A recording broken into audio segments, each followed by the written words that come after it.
இதெல்லாம் சொல்லி அவர் கடவுள், அவர் திட்டினதே கிடையாது. நான் தான் திட்டுவேன். எல்லா இன்டர்வியூ இருக்கு, எல்லா எவிடன்ஸும் வருது, நிறைய இருக்கு. 2 வருஷம் நான் குவைட்டா இருந்தது உண்மை ஜெயிக்கணும், சத்தியம் நிலநாட்டணும்ன்ற ஒரே காரணத்துக்காக தான் நான் குவைட்டா இருந்தேன். எல்லாம் வருது.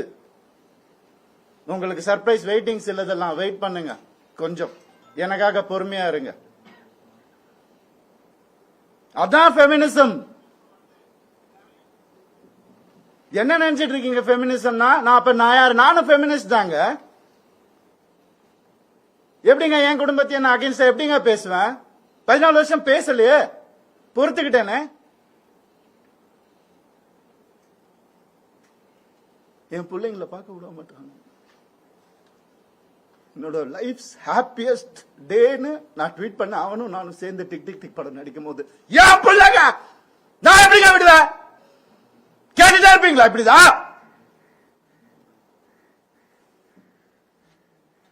50 லட்சம் ரூபா தெரியுமா? 2 பேரும் ஸ்கூல் ஃபீஸ். எத்தனை வருஷம் நான் அதை கட்டி பார்த்துட்டு இருக்கேன். அவங்களுக்கு நல்ல லைஃப் கிடைக்கணும்னு. குழந்தைங்க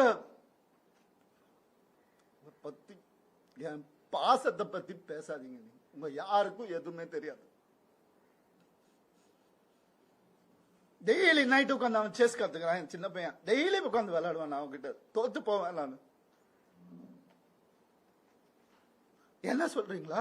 குழந்தைங்க மேல அன்பு இல்லைன்னு பார்க்க விட மாட்டாங்க. போன் கான்ஃபிஸ்கேட் பண்ணி வச்சிருக்காங்க. ஸ்கூலுக்கு பாடி கார்டு அனுப்புறாங்க.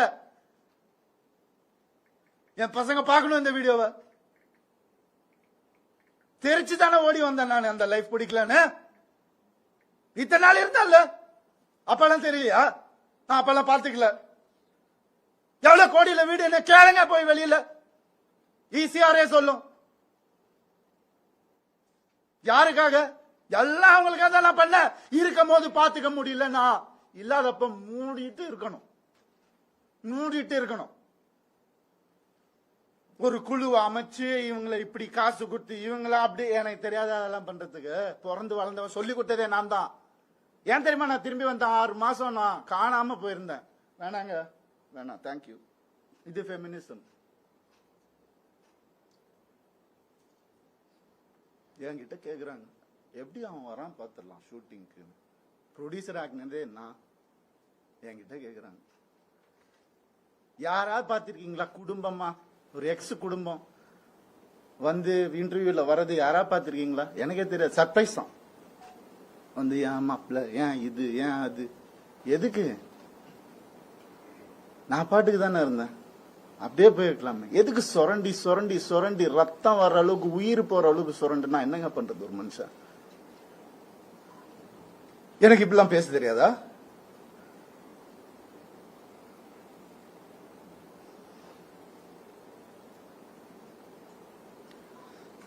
பர்டிகுலரா நான் சொல்லணும்னு நினைக்கிறது இந்த சைபர் புல்லிங் விஷயம். ஒரு பொண்ணு அனுப்பிச்சிட்டீங்க, ரொம்ப தேங்க்ஸ். அதுக்காகலாம் நான் இன்டர்வியூலாம் வைக்கலங்க. அவங்க எங்க இருந்தாலும் நல்லதா இருக்கணும், அவ்வளவுதான், வேற எதுவுமே இல்லை. கெனிஷாவை காலி பண்ணி அனுப்பிச்சிட்டீங்க நீங்க எல்லாரும்.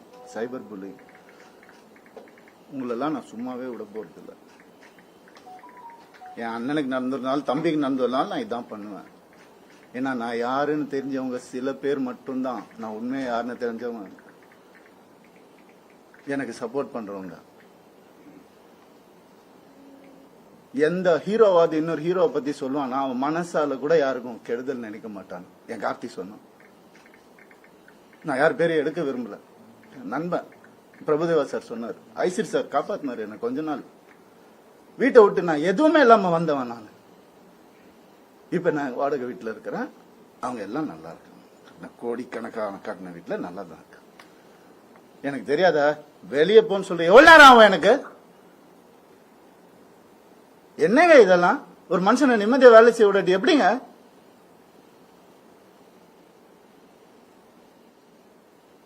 சும்மாவே இருக்கணும். என்ன கிண்டல் பண்ணாலும் ஏன்? ஏன்னா நான் செலிபிரிட்டி இமேஜ் தேவையில்லை. மனுஷன் முதல்ல, நான் ஆம்பளை பொம்பளை அப்புறம் மனுஷன்.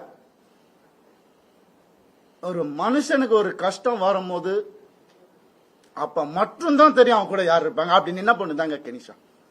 எப்படி வளர்ந்தவங்க தெரியுமா அவங்க? அவங்க வீடியோ போட்டா அதுல ஒரு சைபர் புள்ளி. ஒரு பொண்ணு என்ன புரிஞ்சுக்கிச்சு, ஏன் பார்க்காத ஹீரோயினாங்க, என் வேலையே அழகான பொண்ணுங்க கூட தான் நடிக்கிறது, அதான் என் வேலையே. எப்படி அழகு இல்லாம இங்க போயிட்டாங்களா? ஏன் இத்தனை வருஷம் சொல்ல, அவங்களுக்கு ஒரு ரீசன் தேவை.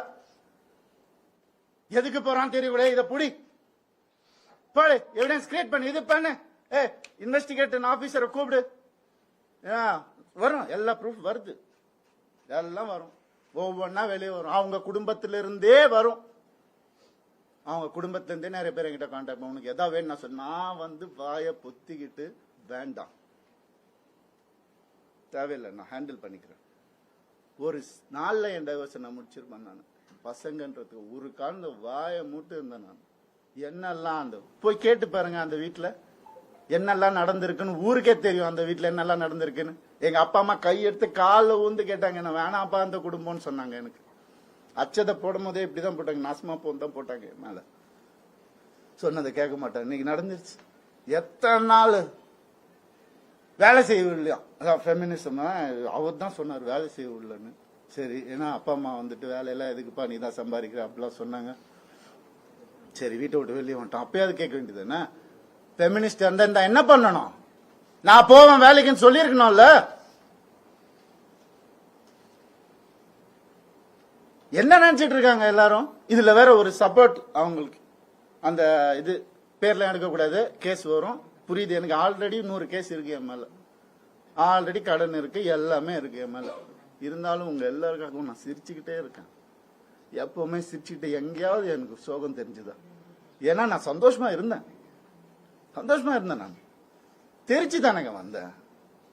வந்தவனை கூட நிம்மதியாக வாழ விடாட்டி ஒரு சின்ன ஒரு அன்பு இருந்திருந்தா எதுக்கு வந்திருப்பேன்? ஏன் வந்திருப்பேன்? யாராவது யோசிச்சு பாத்தீங்களா? நான் இப்படி பேசணுமா?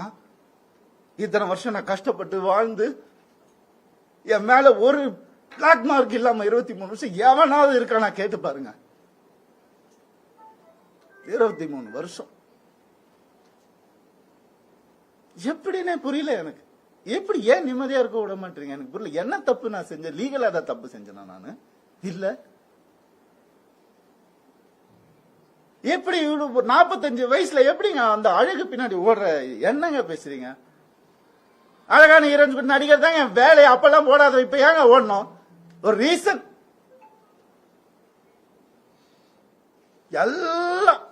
எல்லாத்தையும் கொடுத்துட்டான் நான் அவன் கையில். அதான் என் பெரிய தப்பு. நம்பிக்கை, ட்ரஸ்ட், என் லைஃப், இது எல்லாத்தையும் கொடுத்துட்டான். அப்படியே எனக்கு ஒரு அக்கவுண்ட் கூட கிடையாது என் பேர்ல, தெரியுமா உங்களுக்கு? ஒரே அக்கவுண்ட் தான் எனக்கு இருந்துச்சு, ஜாயிண்ட் அக்கவுண்ட், எக்ஸ் ஃபேமிலியோட. எங்க சொன்னாலும் ஸ்வைப் பண்ணாலும் உடனே போய் என்ன எதுனால என்ன ஏன் இவ்வளவு, நான் தானே சம்பாதிக்கணும். ரொம்ப அநியாயம் நடந்திருக்கு எனக்கு ரொம்ப. அந்த வீட்டுல ரொம்ப அநியாயம் நடந்திருக்கு, சொல்ல முடியாத அளவுக்கு அநியாயம் நடக்குது. அதனாலதான் நான் வாங்கி மட்டும் அசிங்கமா. ஏன் என் நேச்சர் அப்படி.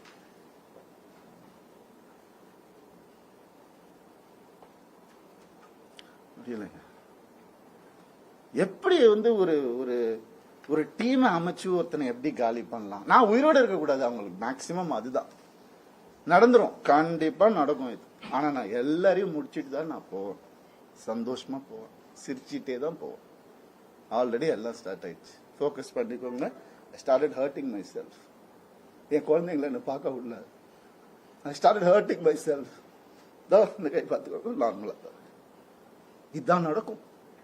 அதான் உங்களுக்கு வேணும். I gave into everything, not anymore. வர சொல்லுங்க, மொத்த ப்ரூஃபும் இருக்கு என்கிட்ட. வர சொல்லுங்க, தேடி. என்ன வேணா நடக்கட்டும். சாரிங்க, நான் நடிக்க மாட்டேன். ஸ்கிரீன்ல எப்ப என் படம் வரும் எனக்கே தெரியாது. எனக்கு சப்போர்ட் பண்றவங்க சப்போர்ட் பண்ணிட்டு தான் இருக்காங்க.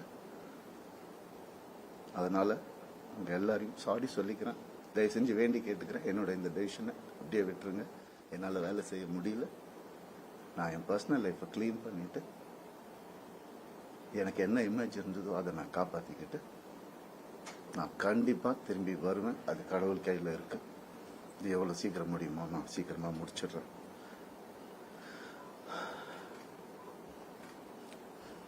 சில விஷயங்கள் சொல்லணுங்க, அது ஓப்பனா சொன்னாதான் அது. இந்த 3 லெட்டர் நடிகை இருக்காங்க, நான் சொன்னல ஆல்ரெடி நிறைய கேஸ், அவங்க பேரை சொன்னா அவங்களும் என் பேரை தெரியாம என்னை வந்து அட்டாக் பண்றாங்களாம். இட்லி நடிகை, அதையும் சொல்லிடுறேன் நான். 3 பேர் ஹீரோஸ் என்கிட்ட, பெரிய ஹீரோஸ், அவங்க ஜென்ரேஷன் ஹீரோஸ் வந்து என் குடும்பத்தை கெடுக்க வந்த இவாவை அசிங்கமான வார்த்தையில சொன்னாங்க. நாசமா போயிருக்கும். 3 பேரோட வாழ்க்கையை கெடுக்கிறதுக்கு ரெடியா இருந்த அந்த ஒரு பொம்பளை என் லைஃப் பத்தி பேசுறாங்க. ஆனா வேற ஏதாவது பிரச்சனை வந்து அப்படியே நான் ஃபெமினிஸ்ட், நான் இப்படி ஆயிடுவேன். என்ன டிராமா இதெல்லாம்? உனக்குலாம் ஏதாவது துப்பு இருக்கா என்னை பத்தி பேசுறதுக்கு?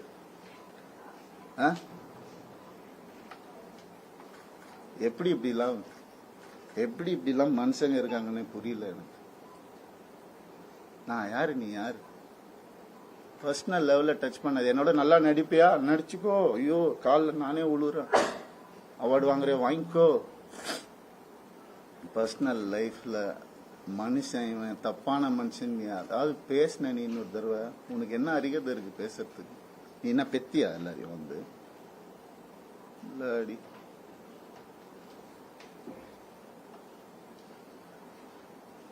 தண்ணி கொடுங்கப்பா.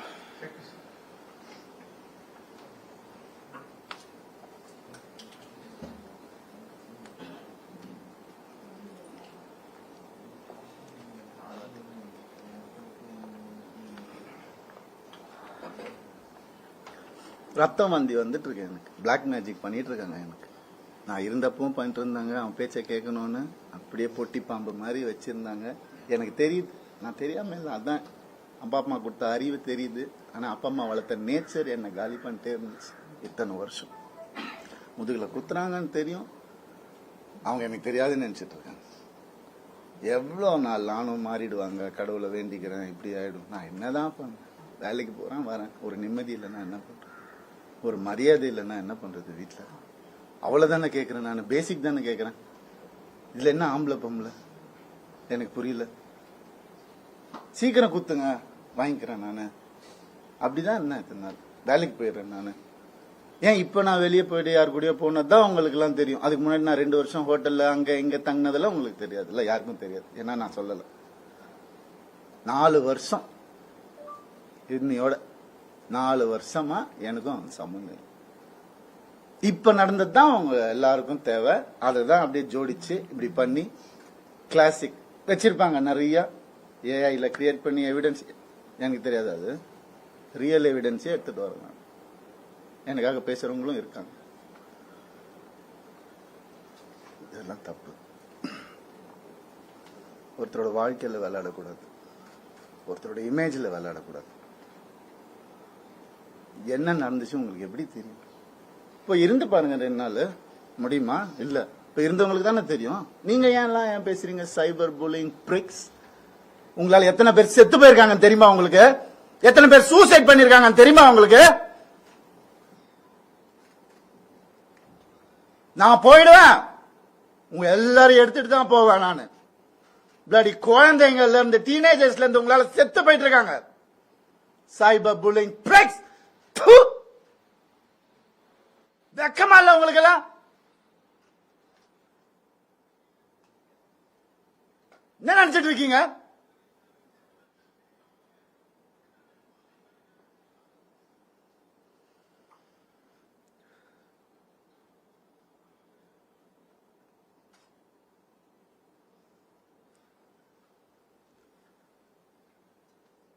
பண்ணிதாங்க ஆகணும், வேற வழி இல்லை எனக்கு. யாருதான் சொல்லுவா அப்புறம் என் கதைய? அம்மா அப்பாவும் சொல்ல மாட்டாங்க. அண்ணன் ஏன்னா அவங்க முன்னாடியே சொல்லிட்டாங்க, அல்ல எல்லாம் சொல்லிட்டாங்க, நான் கேட்கல. நிறைய அநியாயங்கள் நடந்திருக்கு எனக்கு. டே 1ல இருந்து அவங்கள கையை அறுத்துக்கிட்டு தான் என்ன கல்யாணம் பண்ணாங்க. பிளாக்மெயில் மேரேஜ் தான் இது. பாருங்க வேணா போட்டோஸ். இன்னைக்கு என்னைய பண்ண வச்சிட்டாங்க. அதான் நடக்கும். ஒரு டெத் விஷ் வாங்கிட்டு தான் நான் இத்தனை வருஷம் உட்கார்ந்துருந்தேன். வெளியே வந்து இந்த லாஸ்ட் 2 வருஷம் தான் ஒரு மனுஷனா காத்து வாங்குறது கூட நான் என்னால என்ஜாய் பண்ண முடியுது. ஒரு மனுஷன் என் கூட இருந்தவங்க எல்லாருக்கும் தெரியும். இன்னைக்கு யாரெல்லாம் என் கூட இருக்காங்களோ அவங்க எல்லாருக்குமே தெரியும். இப்படி ஒரு அதுக்குள்ள 2 வருஷம் கல்யாணம், வீட்டை விட்டு பிரிச்சு கூட்டு வந்துட்டு இங்க வந்துட்டு வீடு கட்டணும், இது கட்டணும், அது இங்க வேலைக்கு போவோம், அங்க வேலை, யாரு காசு கொடுத்தாலும் வாங்கிக்கோ, நமக்கு இதுதான் முக்கியம். அது என்ன, அதுல 3 படம் எனக்கு போச்சு, ஃபெயிலியர் ஆயிடுச்சு. ஏதோ பண்ண அவங்க வீட்டோட ப்ரொடக்ஷனு, ஒரு படம் முடியறதுக்குள்ளே இன்னொரு படம் டேட். அப்ப நான் வெளியே படம் பண்ண தேவையில்லை, கம்பெனி ஆர்டிஸ்ட் நான். அப்படியே என்ன சீரியல் ஆர்டிஸ்ட் மாதிரி உள்ளே வச்சு என்ன இது பண்ணுவீங்க. அதுல இருந்து நான் வெளியே வரக்கூடாது. நான் படிச்ச விஸ்காமுக்கும் நான் பார்த்த என்னுடைய பிலிம் ஃபெஸ்டிவல்ஸும் ஒரு 5 பிலிம் ஃபெஸ்டிவல் லைஃப்ல நான் பார்த்துருக்கிறேன். அந்த நாலேஜ் எல்லாம் வச்சு நான் எதுவும் கிரியேட் பண்ணக்கூடாது. இதுலயே அடங்கி இப்படியே இருக்கணும். அவங்களுக்கு பிடிக்கிற மாதிரி படங்கள், மாசா கமர்ஷியலா. உங்களுக்கு தெரியும் என்ன மாதிரி படங்கள் நான் பண்ணியிருக்கேன்னு உங்களுக்கு தெரியும். சாதாரணமா முடியாது. காசுக்காக பண்ண படங்கள் எதுவுமே இல்லை. இருக்கு, சாப்பிடணும்ல, பண்ணியிருக்கேன். இருந்தாலும் என் ஓன் இன்ட்ரெஸ்ட்ல எவன் ஜாம்பி படம் பண்றான், எவன் ஸ்பேஸ் படம் இந்தியாவில் ஃபர்ஸ்ட் டைம் எவன் பண்றான், எதுக்கு நான் பண்ணணும்? ஓடுமா ஓடாதான் தெரியாது. இருந்தாலும் மெனக்கெட்டு என் ஆடியன்ஸ்க்கு நான் நல்ல ப்ராடக்ட் கொடுப்பேன். அது ஒண்ணுதான் எனக்கு தெரியும்.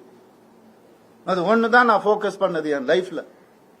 ஏன்னா நீங்க போட்ட சாப்பாடு இது, நீங்க போட்ட பிச்சை எனக்கு.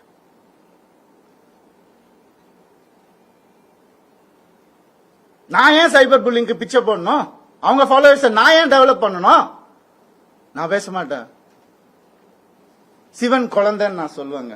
ஆம்பளையும் இல்லாம பொம்பளையும் இல்லாம இருக்கிறவங்க எல்லாம் நான் அப்படி கடவுள் குழந்தைங்க.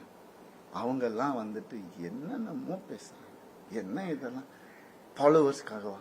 அதுக்காகவா பிறந்து வளர்ந்து இது பண்ணும்?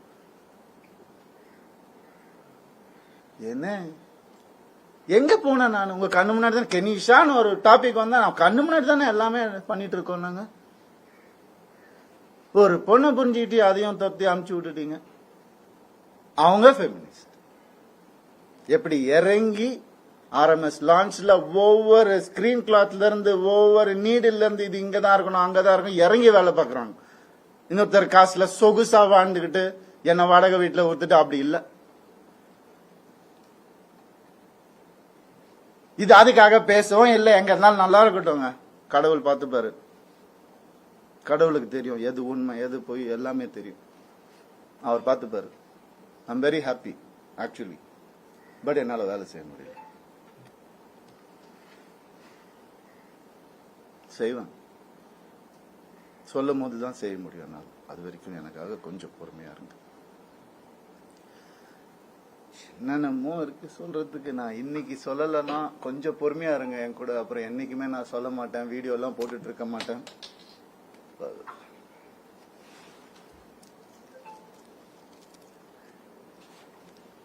ஒரே ஒரு செகண்ட்.